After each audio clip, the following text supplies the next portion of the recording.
Grandes nomes da vela galega estarán mañá na regata Frinsa. O Náutico de Ribeira renderá unha vez máis o homenaxe con esta cita a Ramiro Carregal Rei.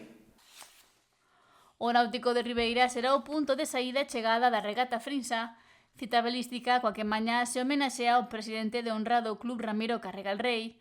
Este sábado, máis de 40 veleiros, os máis destacados das rías galegas, participarán nesta proba recoñecida a nivel autonómico que comezará ás 12 da mañá.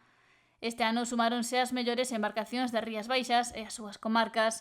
Estarán nomes tan recoñecidos como Corsario, do Club de Iates de Villagarcía, que co seu novo TP52 ofrecerá un gran espectáculo visual e deportivo, o Xiradela, do Real de Portosín, un dos veleiros cunha gran colección de triunfos nas súas vitrinas, o Bon3, do Club Náutico Punta Lagoa, vixente campeón galego da clase, título obtido recentemente en Baiona, o Camping Ría de Arousa, do Club Náutico Arousa Norte, o Peperetes Nortemar, do Real Club de Regatas de Galicia, o Ceralla I, de Ramón Barreiro, do Real Club Náutico de Sanxenxo, o Moucho, do Club Anfitrión de Ribeira, entre outros moitos veleiros, entre os que tamén destaca o mítico Arousa 6, de José Luis Torres Colomer, presidente do Náutico ribeirense.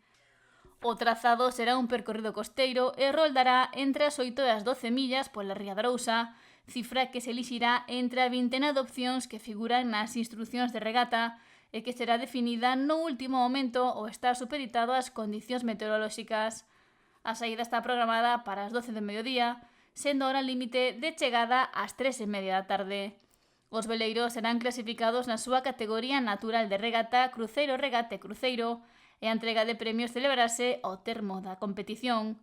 Bon3, Orión e Orlando foron os vencedores nas súas respectivas categorías da 23ª edición da Frinsa de 2024, sexta que intentarán repetir.